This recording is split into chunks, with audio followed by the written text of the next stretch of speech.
Yo, what's going on, y'all? Welcome into the box. Back again for a third episode. We feeling good. I'm feeling good, at least myself, personally. Got my co-host with me, Khalil. How you doing today, bro? What's going on with you, bro? How you feeling? Feeling good. We got our first 2 episodes up. We're now on Apple Podcasts and Spotify Podcasts, so go ahead and check those out if y'all get a chance. We also got our YouTube videos up if you want to watch the video versions of this. So we got a good running going, getting a lot of support from our friends and family. So it's feeling good from us. And honestly, we got a good week of sports coming up. And then, of course, leading up to the biggest day, which is Super Bowl Sunday. But we'll get into our Super Bowl thoughts, our NFL honor stuff in a future episode coming up. But today, we have a couple of things lined up for y'all today, basically. So we wanted to start off. We landed last episode talking about what our thoughts would be for this Power Ghosts Season 2 finale. And I personally can say it was a great season. A lot of twists and turns, a lot of character arcs that were built up that, to me, were pretty good, pretty extensive. And shout out 50 Cent, man. I just want to say that real quick before we get into it.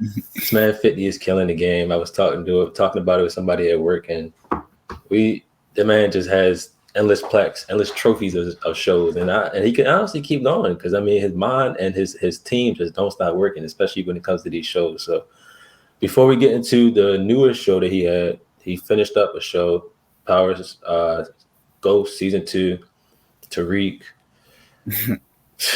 What did you think about the season finale, and any big thoughts before they head into Season 3? Damn, well, I feel like first it's only right to start by sending our condolences to the family of Ezekiel Cross and Ezekiel Cross himself. Rest in peace, Zeke, man. What the fuck? Like, I mean, like the last 4 episodes just couldn't have gone any worse for Zeke. Like, that is why him being killed really hurt me as a fan of the show, because obviously, as shows, go along, you become, attached to certain characters. And I really felt Zeke because in essence, he really was just a dumb jock trying to find his way, respectfully. Tariq was doing his homework for him. His entire life was contingent on his basketball success. So to see not only that dream go down the drain, but the man's life, for crying out loud, go down the drain with it. That was just really wild. But shout out Zeke. Shout out the guy who plays Zeke. Great actor. He's such a great actor, in fact, that it was crazy. It was crazy because it's really crazy because in real life he's nothing like the character Zeke. He never played sports growing up. He's like an artsy type of guy. So I saw him in an interview the other day saying that he really had to lock in to master the Zeke role because it's nothing like he's ever done. So shout out to Zeke. But damn, man, that's the first point. Second point, as we say goodbye to one of our fellow Black brothers in Zeke, I think it's time to welcome our newest brother to the Black community, Braden Weston. I feel like he definitely earned his Black card last week. I know last episode I ended it by praying to the heavens that he wouldn't snitch on Tariq, that he wouldn't testify.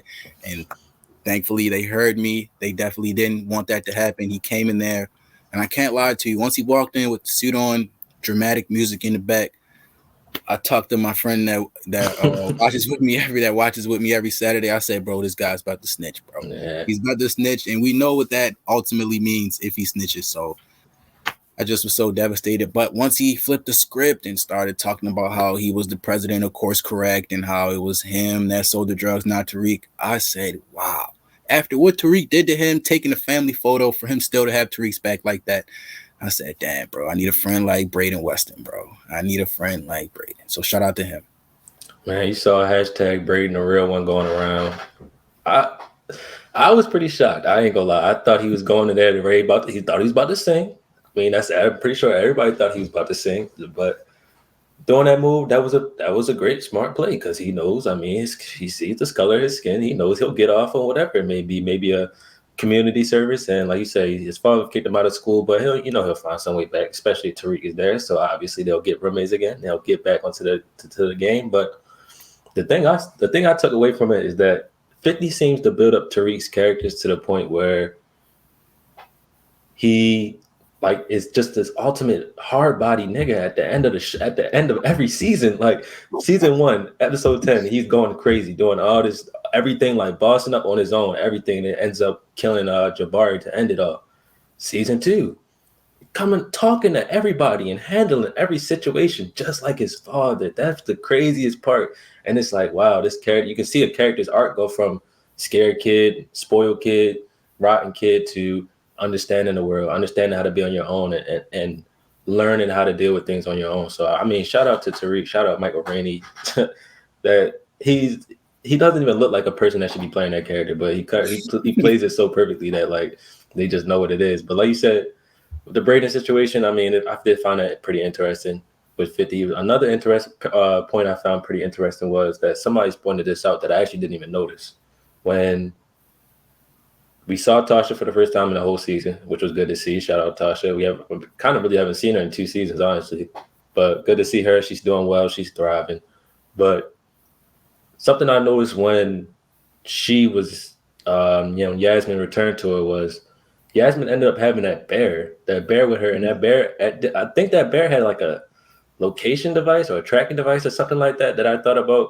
And so technically, yes, Tariq knows where they're staying right now, which is what people aren't understanding. Tariq knows where they're staying at right now, but they're on the move. That's what Tamika just told him. Was saying, right? They're on the move. So, but he knows where they're on the move. And at the end of the day, you saw what the letter said is that he'll find any way to get back to their family. So I'm predicting season 3, he somehow finds a way to see Tasha. I hope he needs that motherly bond, that mother-son bond, get back on that. So it would be great to see that. But honestly, season 3, I'm ready for it. Anything you expect big in season 3 to change, anything that you're hoping happens or ends up happening, I should say, in season 3? Well, we saw at the end that Blanca Rodriguez made her return, so it'll be interesting to see. We saw she's a phenomenal actor. I had a friend that told me the other day, like, these people are wonderful actors when you really hate them or love them in real life. So, And that's exactly how I feel about Tommy. We'll talk about him later, but Blanca's back, and I don't know if you peeped. I don't know if the fans peeped, but at the end, Sax was telling his lawyer girlfriend that he's willing to flip for what's right after finding out that Lauren passed away. So, and I saw Courtney Kemp tweet. Shout out to Courtney Kemp, showrunner and creator of Power. I saw her tweet that the villains of season 3 will in fact be Blanca and Sax. So that'll be crazy to see Davis McLean's and Sax's new dynamic now that Sax is trying to, I guess, fight for good. So it'll be interesting to see how that goes. But yeah, definitely looking forward to some type of Tasha content in season 3. One thing before we move on to the new Power series that came out. Tariq, invest in a ski mask, my guy. Why do you keep getting caught on cameras? Invest in a ski mask, bro. You probably $5 at the cheapest corner store. You walk everywhere already. So just find a ski mask, bro. You'd be way better off. But now you got implicated in that, so we gotta see what happens with you. But speaking of somebody that he's learned this game from, Tommy, 50 has created his new series, Power Force, I believe it's called. It was a pretty good, interesting episode. I mean, you get same old Tommy doing anything he wants, walking around anywhere he wants, acting around with anybody he wants. What do you think of this new Power series? Did you think Tommy was himself, I should say? Do you think what could he possibly do in this new city of Chicago? I definitely think the Tommy spinoff will end up probably being Ghost is really a branch off of original Power, so you can't really count that as an original spinoff. But I definitely think that book 4, Force, will definitely end up being probably the best Power spinoff. And I know it's kind of premature, but the way Joseph Sikora, shout out to him, the guy that plays Tommy, the way he set the tone last week, it was just amazing. Like, we saw it in the very first scene. He was having flashbacks of everything that went on throughout the regular power series with Lakeisha dying, him having to kill his dad, him, holding Ghost while he takes his last breaths. Like, that was crazy. And then that was like a culminating moment to where he ended up seeing, I think, a traffic sign that, said either this route if you want to go to California where he was heading, or this route if you want to go to Chicago. So for him to end up in Chicago really unexpectedly to pull up on his grandma, and then we got right to it in the first scene. A guy tried to press him for a parking spot, pulled out a little pocket knife, and it was on and popping from there. It was the Tommy we all know and love from there. So it was crazy. I'm definitely looking forward to see how the character Diamond and his little brother, because I think they're all about to team up. Tommy, Diamond, and his little brother. I think they're about to end up being like some type of trio. I'm definitely interested in seeing that. That'll be crazy, but it's already looking good, man. But just a quick sidebar about Book 4, Force, the theme song. The theme song, shout out to Jeremiah, shout out to 50. 50 just has a hand in every card, man. But shout out to 50. Shout out to Lil Durk, who on the original version. That song, Money, Powder, and Power, it's a hit, bro. Even if it wasn't on, even if it wasn't a part of the show, I would still listen to it daily. I mean, it's still a hit, bro. It's a great song. I can't even lie to you. All-Star weekend special for the NBA.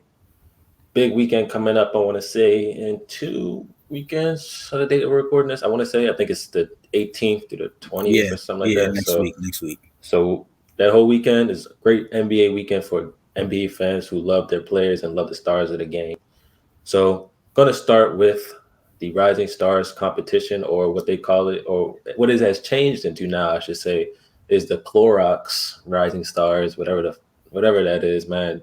Branding is out of control nowadays, but the Clorox Rising Stars game, and you have 4 NBA legends pick their teams. We'll throw the teams up here right now to show you what they got. So got team, I think there's Rick Barry who chose his team. Rick Barry. So he chose Cade Cunningham, first overall pick from Detroit. Dyson Daniels. If you see GLI, that is G League Ignite players. Mm-hmm. So Dyson Daniels, Evan Mobley of the Cavs, Isaac Okoro of the Cavs, Alperen Sengun of the Houston Rockets, Jayshawn Tate of the Houston Rockets, and Franz Wagner. Kind of see what he was doing right here, picking teammates, but, Rick Barry. I don't know about your team, brother. So Team Isaiah, this is my personal favorite to win it, but we'll get into that in a second. You got Precious Achiuwa from the Raptors, Desmond Bane, my boy, from Memphis Grizzlies, Sadiq Bey of the Detroit Pistons, Anthony Edwards of the Minnesota Timberwolves, Tyrese Halliburton, who was on Sacramento, is now on the Indiana Pacers in a huge trade that actually happened on the date of this recording between him. Who else went with him? It was him, Buddy, and Tristan Thompson, I believe, for Jeremy Lamb, Justin Holiday, and DeMontis Sabonis. Yeah, we'll get into that in 1 second, but that's pretty sad. So Tyrese Halliburton, who's now on the Pacers, Jaden Hardy, a G League Ignite player, and Isaiah B. Stewart for Team Isaiah. Then you got Team Peyton for Gary Payton. He chose himself LaMelo Ball, first-time All-Star of the Charlotte Hornets, Scotty Barnes, Ayo DeSumo, Chris Duarte, Scoot Henderson of the Ignite, Jaden McDaniels, and Davion Mitchell of the Kings. Then you have Team James Worthy, choosing Cole Anthony of the Magic, Marjon Beauchamp, from the G League Ignite, Josh Giddey of the OKC Thunder, Jalen Green of the Houston Rockets, Herb Jones of the New Orleans Pelicans, Tyrese Maxey of the Philadelphia 76ers, and Jalen Suggs of the Orlando Magic. So out of most of these teams, is there a favorite that you like in the Clorox Rising Stars competition? Is there a duo that you maybe want to see in action together who you wouldn't see? And overall, just the thoughts of this competition in itself. I can't lie. Definitely Zeke's team, Team Thomas, they definitely look good, Team Isaiah. But I spent a lot of time thinking about this, and I think Team Gary Payton will steal it. I think they have what it takes to win whatever the format is, multiple games of 4-on-4 with a sub, I believe. But I think they have the talent.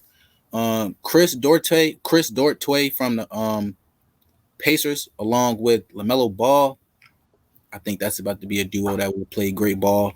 I think Ayo DeSumo and Scoot Henderson, that's also an underrated duo. And then you got Davion Mitchell running around strapping things up. It'll definitely be tough. It'll definitely be tough to beat Team Isaiah because it looks like to me, first when I saw all four rosters, I definitely said, okay, Isaiah definitely rigged the draft because how do you end up with Ant-Man, Desmond Bain, Tyrese Halliburton, and, Demons. and Beef Stew? How do you get Beef Demons. Stew? How do you get Beef Stew? Please, no one in this game make Beef Stew mad because as we saw against the Lakers, he's willing to take it there. So, I definitely think it'll be tough to beat Team Isaiah, but if any team can do it, I think Team Gary Payton can get the upset and knock them off. Yeah, not even on the homer shit, but honestly, like I don't see anybody really hanging with Team Isaiah. They have guard play, they have shooters, they have bigs, they have versatile forwards, they have everything that you really want in an NBA team in a 7 to 8 man collection, and they have probably the best Ignite player out of them all, to be honest, in Hardy. So, I mean, you have a pretty good young player, and most of these guys I want to say are trying to think of the roster. They're all at least sophomores or higher. So yeah. It's not even any rookies on the team. So I mean, unless the rookies come out and play and the rookies come out and put a show, or Team Isaiah is on some bullshit, I really don't see how they lose that competition, honestly. But it will be a good matchup. You have it's a 3-game format, with both teams, one of each team playing each other the first time, and then both of the winners of that going on to the final to play for the championship game. And so the games are very interesting because celebrating the NBA 75th anniversary. So the first 2 games will go to 50 points, and then the game for the winner will go to 25 points. So it culminates to 75, which is the NBA 75th anniversary. So that's pretty nice, pretty dope experience. 3-point contest. Your competitors this year, you have Fred VanVleet of the Raptors, Zach LaVine of the Chicago Bulls, Desmond Bain of the Memphis Grizzlies, Karl-Anthony Towns of the Minnesota Timberwolves, CJ McCollum of the newly touted Pelicans. Well, again, we'll get into that as well. Luke Kennard of the Clippers, Patty Mills of the Spurs, and Trae Young of the Hawks. Out of that lineup, is there anybody that you like, at least early for the competition? Maybe it can dwell on you a little bit, but early, as these were just announced a couple minutes ago. So anybody that you like starting off on today? I like Luke Kennard to win the whole thing, man. I'm right with you. I'm right with you. like Luke Kennard to win the whole thing. He's definitely probably, if not top 3, he's definitely the best probably catch and shooter out of that field. Everybody else is more of an off the dribble. I'm in my bag. I'm already trying to create a shot type of long range shooter. Luke Kennard, it's about to be practice for him in Cleveland, man. I like Luke to take it. Yeah, I'm with you. I think I like Luke as well. He's been shooting the shit out of the ball lately, and I don't think that's going to not continue on open looks when you're just getting the ball handed to you from the side of you. So him, I mean, it could be a competition between him, maybe Patty Mills might heat up. Even maybe a guy like Trae Young or Bain could heat up, but I think I do like Luke Kennard to take that as well. Moving on to the dunk contest. Now, let me say this real quick before we go on the dunk contest. It's been a real travesty lately with the dunk contest, and you need incentives for players to want to commit. So it's not about whoever is on the panel voting, because ultimately you could say D Wade kind of ruined the dunk contest with with the voting aspect and literally robbing Aaron Gordon of a trophy of that. So I mean, ultimately, I want the dunk contest to come back. I want the dunk contest to be what it was. But you're going to need real judging and real objective judging, and not former players of the teams of the people that's playing in the dunk contest. So moving on to the participants of our dunk contest in 2022, you have Obi Toppin of the New York Knicks, Jalen Green of the Houston Rockets, Cole Anthony of the Orlando Magic, and Juan Toscano Anderson of the Golden State Warriors. Golden State Warrior fans, I don't know what y'all do to get these players in these competitions and All-Star. We'll get into one guy soon. I don't know what y'all do. Whatever y'all do, y'all are doing it well. Shout out y'all, but y'all got to stop, please, bro. I don't want to see Juan Toscano Anderson in the dunk contest. He can't jump higher than a lot of people in the league. A lot of bench players in the league he can't jump higher than. I mean, so let's just stop it with that. But any favorites that you like, I think off the top of my head, I'm going to look towards Obi Toppin just because I've seen him have pretty remarkable in-game dunks. Mm-hmm. So out-of-game dunks could go crazy. Is there any sleepers or anybody that you like other than maybe Obi Toppin to win it all? Well, to defend Juan really quickly, What is he supposed to do? Players don't want to. If the league people that run All-Star Weekend come to him and ask him, "Do you want to hop in the dunk contest?" This is a guy who probably, if it wasn't for that, probably will never touch All-Star Weekend. So shout out to Juan getting in it. He might win it. Who knows? But I definitely don't have him winning it. I like either Cole Anthony or Jalen Green. I like them both in the final round. I think Obi Toppin. People forget Obi Toppin was in the dunk contest last year. And I don't want to say he froze up, but he definitely had to redo his dunks a couple of times, which, in my opinion, and I think Shaquille O'Neal agrees with me, automatic L if it takes you like 3 or 4 times to get 1 or 2 dunks down. So I think Cole Anthony and Jalen Green both have a certain level of moxie and swagger about them that will come alive All-Star Saturday night, especially Cole, man. I mean, you know firsthand. I know firsthand because I got him in fantasy. You know, for other reasons, Cole Anthony is a dog. His dad will be there yelling at him. So it'll be a sight to see. But don't count out Jalen Green either. He has crazy hops, and he also is a guy that, you know, lives, you know, a very swaggy life. So he'll definitely have some confidence about him on Saturday night. But I think I like Cole to edge out Jalen maybe by 5 or less points, final round. Yeah, Jalen Green definitely is my sleeper pick. I think his bounce, I've seen him in game bang on people crazy. So, I mean, or at least come close to it. So I think that's probably my sleeper pick. But I do think Obi Toppin will pull out with it just because wants that revenge from last year, honestly. So players, your 24 players voted in by the fans or the coaches or the players are going to gather on Sundays for the final game.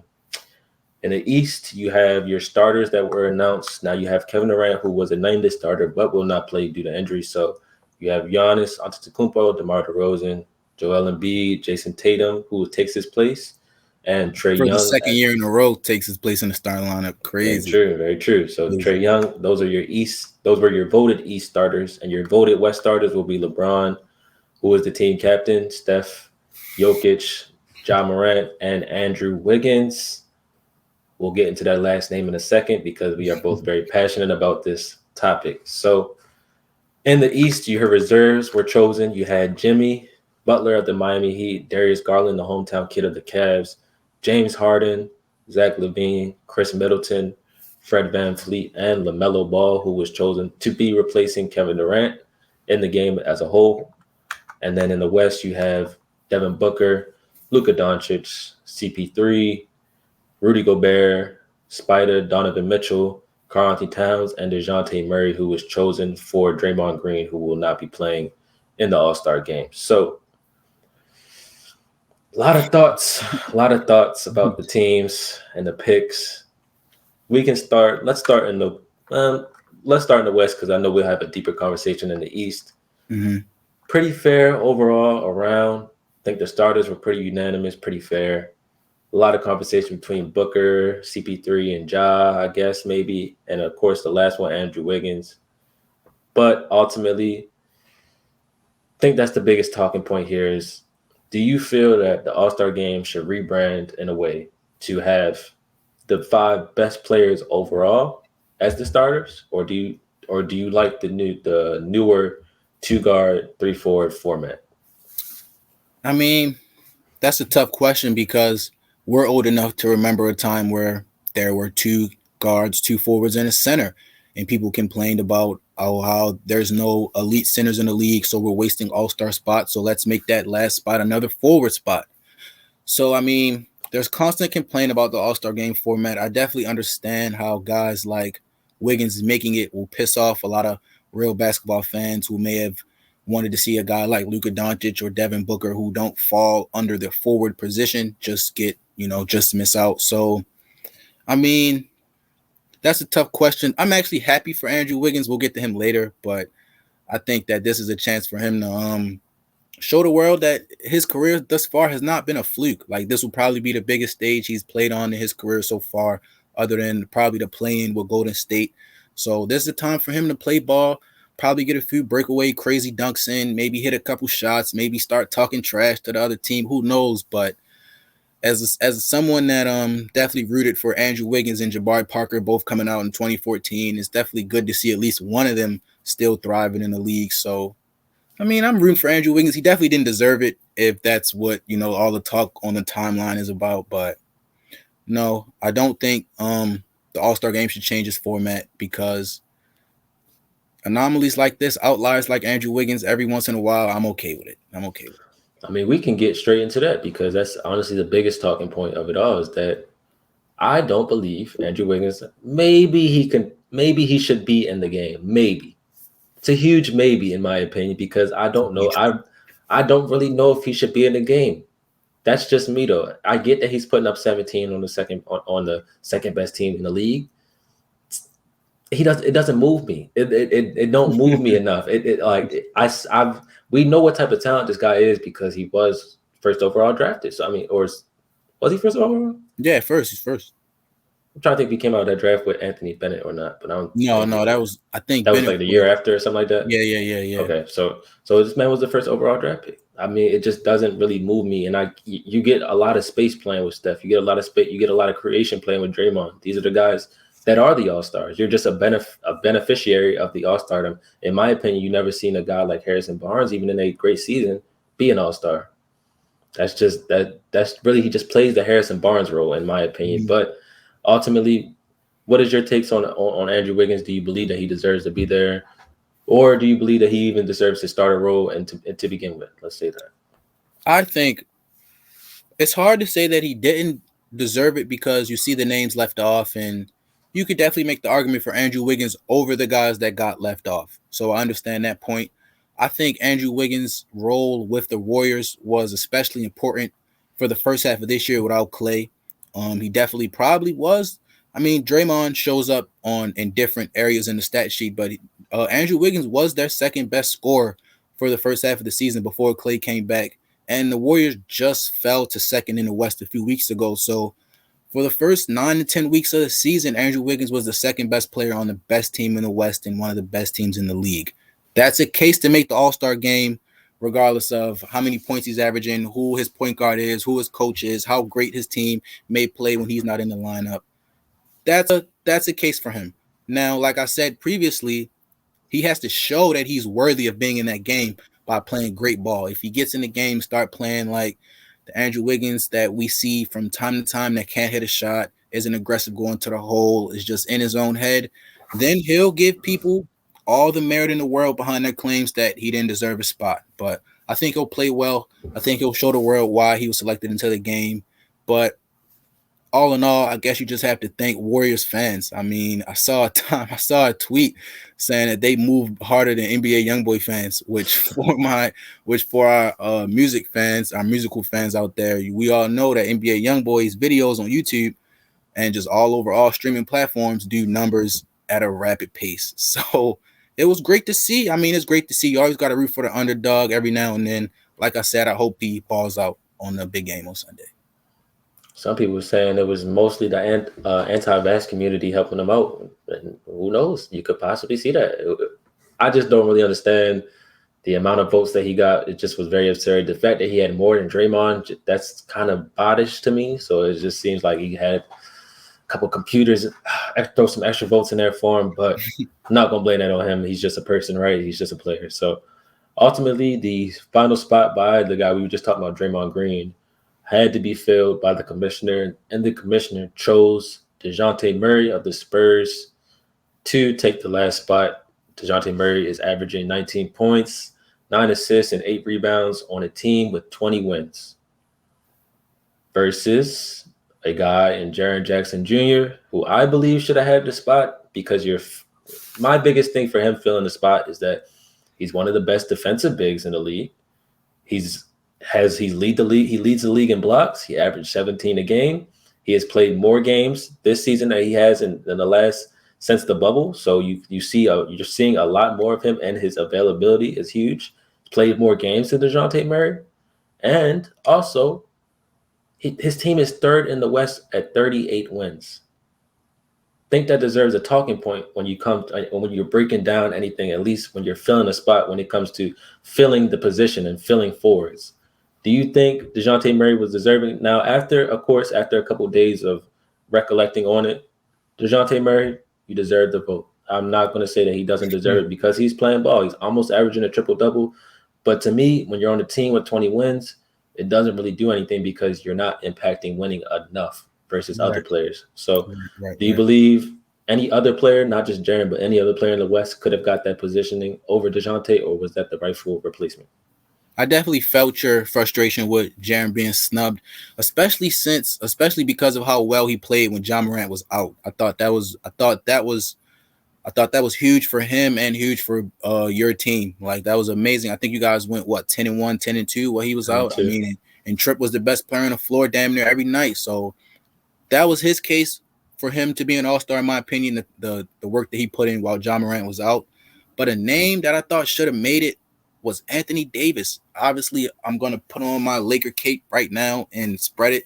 But the man, obviously, people that watch the game know that Anthony Davis was not playing exceptionally well to start the season. He was a shell of himself. He was slow on offense, slow on defense, only really had those quick twitch AD plays maybe once or twice a night. But the man was still averaging 23 and 12. So, and then sprained his MCL, missed 17 games, came back a few weeks ago, and since then he's been lights out. So I think if you add what he's doing now, plus the time, plus how he was playing at the beginning of the year, that is at least an all-star reserve in my opinion. I understand that the Lakers, record-wise, are not where anyone envisioned them to be by February, but shit happens. AD can only control what he can control. Since his injury, he's been playing lights out. I definitely thought with the way he's been playing as of late that Commissioner Adam Silver would show a little love to the Lakers and put him in the game. But AD and Tripp definitely had great cases. But like you said, I'm not mad at DeJounte making it. I'm actually a fan of DeJounte Murray. Shout out to him. He's playing ball. The Spurs do have 20 wins, but like we always say with football, winning is a team statistic, not a point guard or a quarterback statistic. So can't really hold that against him. We see the talent that he has to work with every night.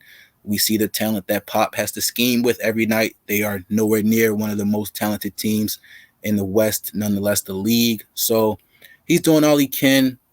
Like I said, same concept with Andrew Wiggins. It would be great for him to have a few highlight plays in the game just to show fans watching that he deserved his spot. And also, along with Andrew Wiggins, have a great second half of the season. Just so fans won't say that it was a fluke that he made it. So shout out to DeJounte. You deserved it. Play ball. Don't let the fans say it was a fluke with how you play the end of the season. Now, the only counter I have to your point, which I do agree with, your only counter I have to your point is that Jakob Poeltl is dominating the interior paint. He's dominating the paint when it comes to rebounds and scoring in the paint. Keldon Johnson is an Olympic gold medalist.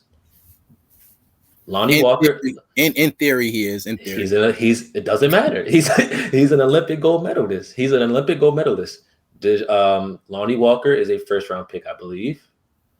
Lonnie Walker's he's good. I want to say he's a first round pick, but he was a good prospect coming out. I definitely will say that. Lonnie Walker's on this team. Devin Vassell's on this team, who he definitely was a first round pick. So I hear your conversation. I hear what you're saying about him not having too many guys. He doesn't have guys that move the needle, but he has guys where he can be a leader of the team and lead them. Mm-hmm. That's just what I'm thinking in myself. But I won't beat myself up or beat the league up about not having DeJounte or not having Jaren Jackson in over DeJounte or having anybody else in over DeJounte because he is a rightful owner. What I will beat the league up about is switching over to the Eastern Conference.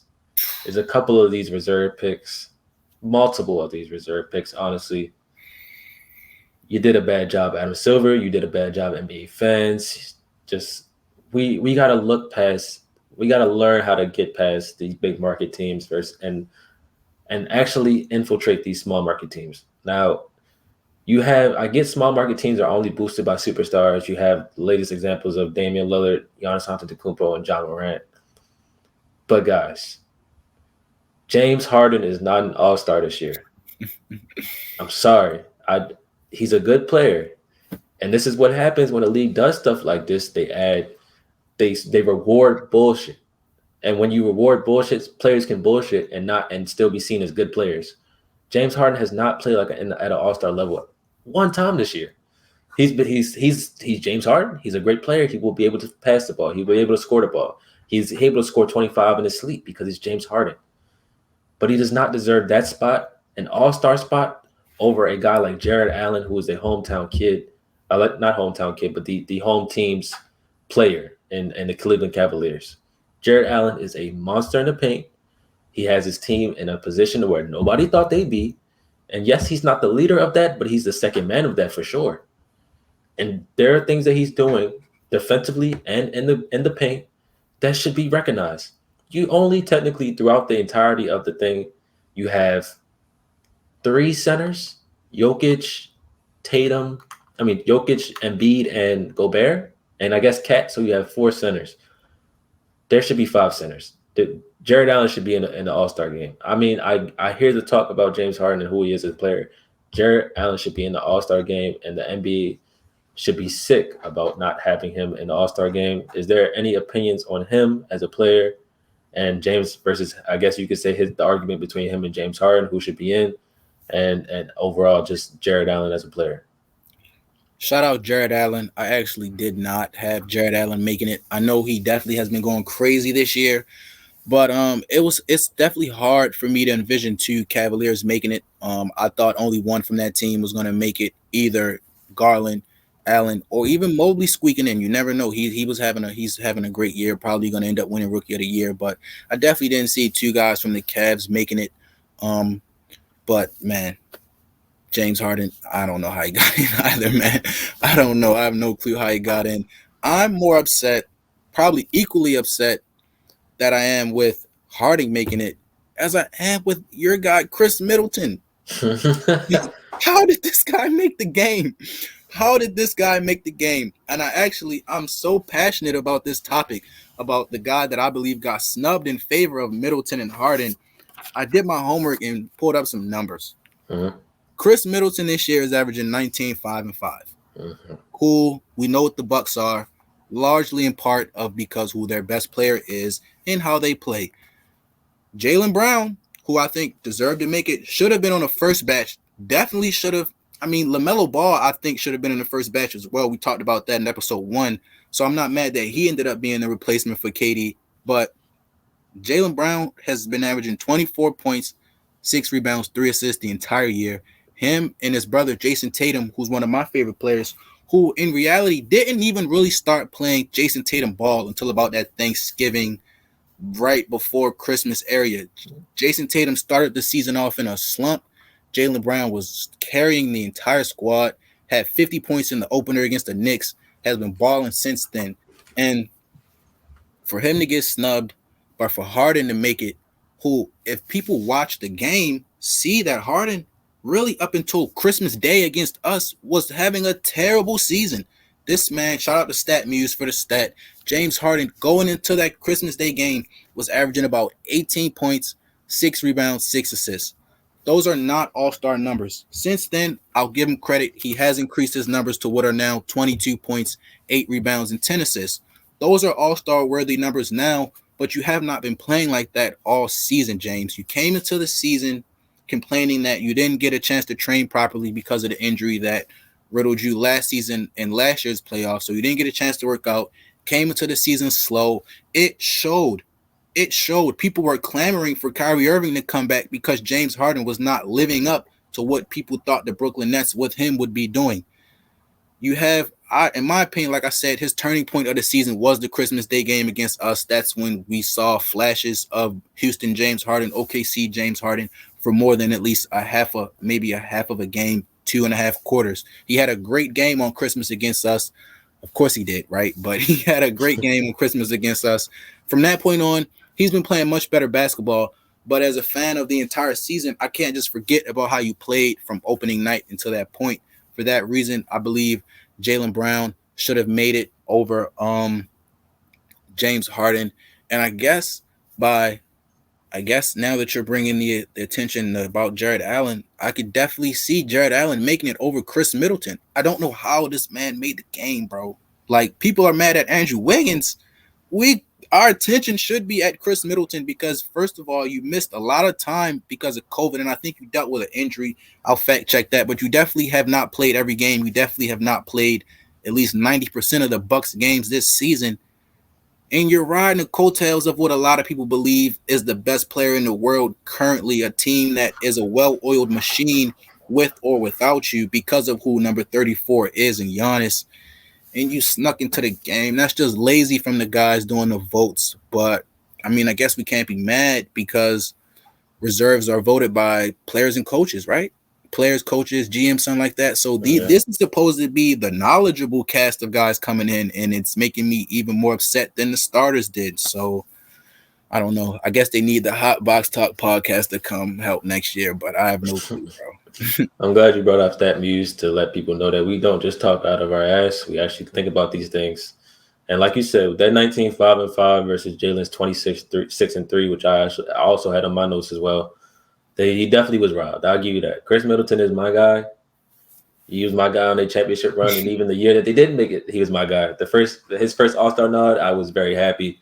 I was enamored by that, but I do agree with you that this year I don't really see what he's done enough to be an All-Star, and that's the point I was just making. Kind of, these guys are now allowed to bullshit and still be rewarded for it, and that's really what's hurting the aspect of the game, because the All-Star has now been acclaimed as this prestigious award, which I don't really see at this point, because to me, it's who's playing the best basketball. It's not about the biggest name at any time. It should be about who's playing the best basketball and who does enough for their teams.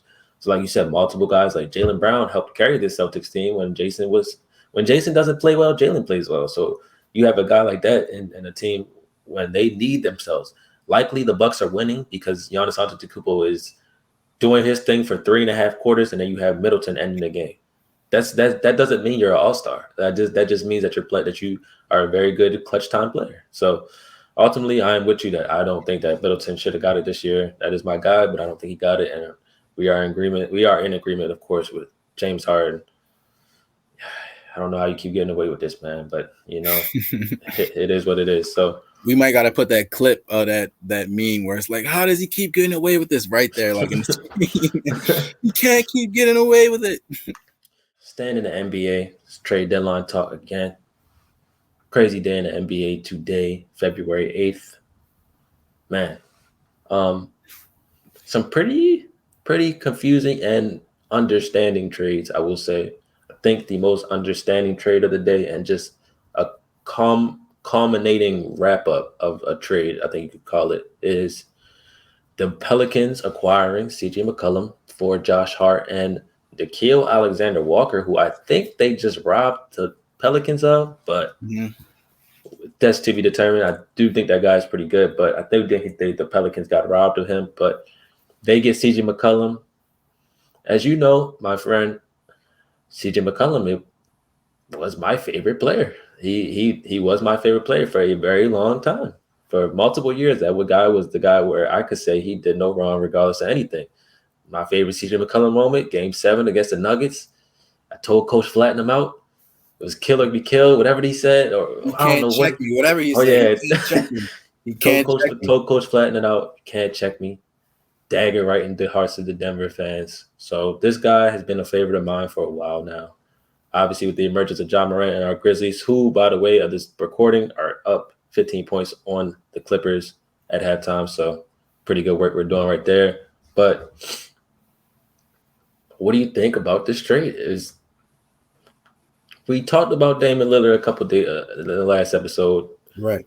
And is it really his time? Could you see him possibly being moved within the coming days, or is it waiting to the offseason, or is he just done? Is Portland finally that era of Dame CJ just officially severed? Well, like I saw on the timeline today, rest in peace to the backcourt of CJ and Dame. Caused a lot of problems. Definitely, as a Laker fan, I know all about having to check Dame or CJ when they both got it going. But I think the reality of what happened today with CJ McCollum being dealt is that, I mean, I don't think they got equal compensation, the Blazers. I don't think they got equal compensation whatsoever. I think that, according to what Woj reported, that the Blazers are going to rebuild with Dame as their centerpiece. So they got picks, they got movable contracts. They'll try to move those and bring on a big name, the team with Dame. I don't think Dame is staying for a rebuild. I don't. I know his trademark saying is not to run from the grind and to be loyal. And I know that's his thing, to stay with the team that drafted you, like we spoke about in previous episodes. He said in his bars on I-95 freestyle that he looks up to guys like Giannis, Dirk, and Kobe, Tim Duncan that stayed with their original squad. What I would tell Dame if I knew him, if I had his phone number, if he could ever be a special guest on the pod, I would tell him all of those guys that you're naming, they played for teams and they played for front offices that were willing to bring in quality talent to match the talent of their superstar, of their car driver, as I like to say. All of those teams did right by their star players. It's obvious that the Blazers, if they haven't done right by you, they're taking too long to do right by you. So I don't want to. I hate the term wasting your career, because how can you really waste your career if I'm playing ball? I'm playing great ball every night. I'm making money. I'm putting up great stats, and I'm impacting winning. But I can only impact winning. I can only impact winning so much. So I understand Dame. I understand fans that want Dame to leave. But I think the bigger story, just you and I both know from listening to CJ McCollum's podcast here and there, he's always mentioned being on his own team. He's always talked about what he thinks he can do on his own squad. So I'm excited to see what he can do with one of my favorite players, former Laker Brandon Ingram, and an unknown commodity that when he plays is a superstar talent in Zion Williamson. I'm excited to see what they can do together. I like Willie Hayes as the coach.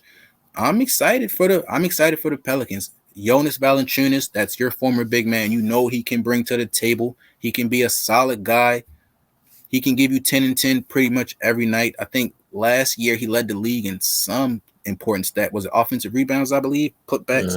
Offensive rebounding, yep. And that's huge when you're playing with guards like CJ and Brandon that take long range shots and aren't really the most aggressive on the boards. So I like the move for the Pelicans. Don't really understand it for the Blazers. I'm excited to see what this team looks like when Zion comes back. And I'm also excited to see how CJ and Brandon mesh. They're both mid-range players. They're both three-level scorers that dominate the mid-range. They both need the ball. They both need the ball to be effective. I'm excited to see. I'm wondering if they are going to try to bring in some type of floor general. They got Devontae Graham. That may be enough to, maybe squeak into the playoffs. If not this year, probably not this year because Fat Man isn't coming back. But next year, once Zion comes back and the whole gang is healthy, they can make a run. But last point before I pass the baton to you, the first thing I thought when I saw like the archetype of what their starting five will look like, it had CJ at the 1. I think it had somebody at the 2. I can't remember his name. BI at the 3, Zion at the 4, Jonas at the 5. And I just thought to myself, I know the Pelicans regret letting Lonzo Ball go, because if you would have had him with the person that you just brought in CJ McCollum, combined with the way Brandon is playing right now, with the unknown status of Fat Boy and Jonas still doing Jonas level stuff, that's a squad if Lonzo Ball was still on this squad. So obviously he's flourishing in Chicago. God bless him. They're going to be a tough out in the playoffs. But I know Pelicans fans regret the way they dealt Lonzo, especially now considering how important he would be to this current roster. Friend of the pod, our brother, Austin, big Zion stan, if you want to call him that, develop into a Pelicans fan. He seemed pretty elated about this move this morning. I cannot say that he wasn't. But to me personally, it's giving 10th seed, at least this season. And I'm still on the up and outs about Zion Williamson. I don't know if he can maintain a good enough weight to maintain 60, 65, 70 games a season. It's just going to be rough for him. So ultimately, even when he gets back, or even when he comes back next season, with an aging CJ McCollum and not too much young talent outside of Jackson Hayes, and you traded away Dakiel Alexander-Walker, who is probably your next best young talent. You do have Herb Jones, who's a great wing defender. Herb Jones was the shooting guard on the archetype starting 5. My apologies to Herb Jones. You're a stud. My fault. Okay. You got Herb Jones. I respect Herb Jones. I was thinking about the Grizzlies possibly drafting him, Herb Jones, but I don't see much happening with this move. I like CJ. I respect him. I do think that if they wanted to do right by CJ, they wouldn't have gave him to the Pelicans. They wouldn't have gave him to a team that's just as much in a losing state as the Blazers are right now. If they wanted to do him right, they would have sent him to a team like the Mavericks, who was a potential was going to get him. And at that point, he's actually a factor because he's the secondary guy on a team with a primary ball handler in a role that he knows very well. So when it comes to the Pelicans, I do think it's just still a paint clog.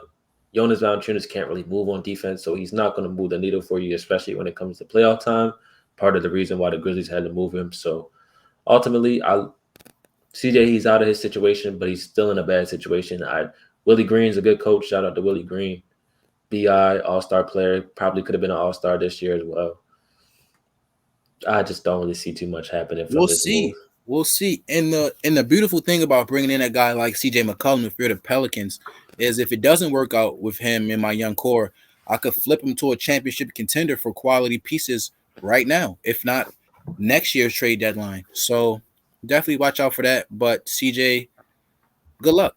Coming from our podcast, good luck in New Orleans. I think y'all can do something. I'm not gonna lie. I think if everyone comes back healthy, and if Willie Green can command the team the way he's doing now, I think that's a scary team. I think that's a team that will squeak into the playoffs, as I said.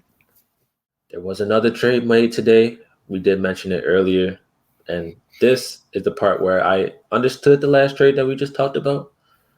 I'm completely lost on this next trade that we talked about, that we're going to talk about here, which is the Indiana Pacers and Sacramento Kings in collusion and talks with each other.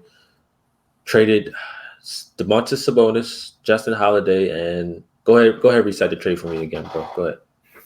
I believe it was Domantas Sabonis, Justin Holiday, and Jeremy Lamb in exchange for Tyrese Halliburton, Buddy Hield, and Tristan Thompson of the Sacramento Kings. I'll start by just asking you a quick question really fast. What do you think Sabonis is going to do on the Kings? He's locked up there for the next 3 years, including this season. What do you think the duo of him, Fox, him, Davion Mitchell, him, whoever's over there, him, Alvin Gentry, my apologies, coaching. What do you think DeMontis can do with a guy like Fox? I think that he's going to probably find his phone, call his agent, and tell him I don't want to play until I moved, because the Kings are an organization that he's probably killing himself now. He's probably destroyed. And I get it. The Pacers aren't good. The Pacers were contending a little bit last year until they were a potential team. You're talking about a team who pushed the Heat, I want to say, to how many games? I don't know if it was that serious. It was. They had some great regular season games with the Heat, but I think they got swept in the bubble. Yeah, they got swept by the Heat, but they did have their bubble play for TJ Warren, and the roster that they constructed itself is that. Now the problem with Sabonis is that he can't defend, and he can't really. He's not a player who, with the size that he has, he wants to play like a true guard. We joke a lot about Jaren Jackson Jr. being a guy that wants to play like a guard and has guard tendencies. Well, this year he's snapping out of that. And he's becoming a big man, protecting the paint, setting screens well, and getting and defending the rim. Sabonis doesn't do that. He only gets rebounds. That's the biggest big man trait that he has. Everything else is guard-wise. So ultimately, this is a team that I wouldn't see him wanting to be on, because he's been on a team that's actually contending. That you go to this dumpster fire of a team, and I really don't even see him doing too much. To answer your question, he'll be on the team. Him and De'Aaron Fox might click, but then the biggest problem with this trade, of course, is the Kings. Everything just shapes around the Kings. No, really. Everything shapes around the Kings. You just gave up probably your best player on your roster. Shout out De'Aaron Fox. I like De'Aaron Fox. He has not really moved the needle for me, though, especially with a guy like Ja Morant coming in and being better than him at what he does. So ultimately, I don't really see what Sabonis and De'Aaron Fox can do. And so what do? You give up your most valuable asset for a guy who's not going to bring you any higher in the West. Tyrese Halliburton is a player that should have been your foundational player. It was a big quote going around Twitter today talking about him saying that he's not giving up and he's not lacking play on this roster regardless of who it is because he wants to change the franchise around. And your first thought was to say, all right, let's go get Domantas Sabonis for him because it makes sense, right? It's really awful work by Vlade Divac if he's still a personnel move over there. Awful work by the Kings. Just move to Sacramento. I mean, just move to Seattle, bro. Get a new owner. Just move to Seattle because clearly teams up there will value their players and marketability. The Kings, y'all not valuing your players. You didn't really help De'Aaron Fox at any point in his career. So y'all should just move him. Y'all should sell the team, move it to Seattle. I think that's my best option. But to fully answer your question, no, don't think Sabonis can do anything. How about you? Do you think anything about this trade? What are your thoughts? Quick point about that Tyrese Halliburton clip. That was a hilarious meme quoted that the Kings management pretty much heard that quote and said, whoa, whoa, whoa, you're trying to win? Yeah, let's get you out of here. You're trying to make us look like a respectable franchise? Yeah, let's get you out of here on the first bus out of town. But like you said, man, I'm lost for words, man. Tyrese Halliburton is a great young player, 21 years old. He's an amazing playmaker, distributor of the ball, which is why I thought when I first saw the trade, when I first heard that the Kings and the Pacers were trying to blow it up, maybe move a guard for Sabonis, I thought it was going to be Fox. I thought Fox was going to be the guard to get dealt. I definitely did not think you would deal your guy, like you just said, first team all rookie last year, automatic stud, was in contention for rookie of the year. I think he was third in voting behind LaMelo and Ant-Man, but obviously we know last year it was really a two-man race between those two, but he was the second runner-up for rookie of the year, which is not a shabby accomplishment. I'm a fan of Tyrese Halliburton. There were questions about his jump shooting ability coming in. He shoots right under 42% from three for the season. He's a stud, bro. He's long. He makes plays defense, makes his free throws, and just wants to play. You can just tell from watching him, he loves playing the game of basketball. I know as a Laker fan, because the Kings have gotten not one, but two dubs on us this year. And in both games, Tyrese Halliburton has looked pretty good along with Buddy Hield. So I'm surprised, man. I thought Fox was going to be the guard you deal if you make a deal. Sad to see Halliburton go, but I think this might be for the best. Him, Dorte, shout out Chris Dorte. I botched your name earlier. My fault, man. My fault. Him, Chris Dorte. I'm not really sure what other pieces. I'm hearing that they're trying to move Miles Turner as well. I would like to see him stay. This will probably be the end of Malcolm Brogdon's run in Indiana now that they have a younger point guard to grow with. So I think the bigger question is just about the Pacers. And, like, where do they go from here? Because they brought in Rick Carlisle, who was supposed to be a coach that could bring some veteran leadership, bring some championship experience to the team, possibly squeeze this squad into the playoffs. And by Valentine's Day, we're selling shop. So I'm excited. I'm interested to see where Rick Carlisle goes from here. Miles Turner, got him in fantasy. I'm a fan of him, been a fan of him since Texas. I'm excited to see what they do with him. But I think Halliburton and Chris Dorte could be a duo. Could end up being a duo. Yeah, it's one of those. It's one of those trades where like you don't really know who is the winner at all, and you would think, I guess, the Pacers won overall because they're getting Halliburton, they're getting a guy in Buddy Hield, and who we looked at. Yeah, and Tristan Thompson. And now Buddy Hield and Tristan Thompson are expiring guys, so they'll likely be on the move after the season. But all right, that's going to do it for the third episode of Hot Box Talk Podcast with your hosts, Corey and Khalil. Like I said earlier in the episode, we will have our NFL Honors Special and Super Bowl Special preview coming up. So we'll look into the award winners of the NFL season, who moved us, most surprising team, most disappointing team, and our Super Bowl preview on who we believe will be the ultimate victors of the NFL this season. So it's been a crazy ride, but we are coming to an end, and draft season is approaching. We are heavy in the draft, so we will be on that as well. So If you guys enjoyed this episode, man, make sure to leave a like. Go ahead, give us a 5-star rating on Apple Podcasts, wherever you get your podcasts at. We're everywhere now. So no reason not to listen, if you feel what I'm saying. If you just want to do anything, no reason not to listen. So anything you want to say to the people before we head out, bro? No, man, just another great episode in the books. Shout out all the fans. Shout out all the early listeners. We appreciate you guys. We're going to keep building, and we're going to keep talking that hot box talk for y'all, man. Let's keep it going.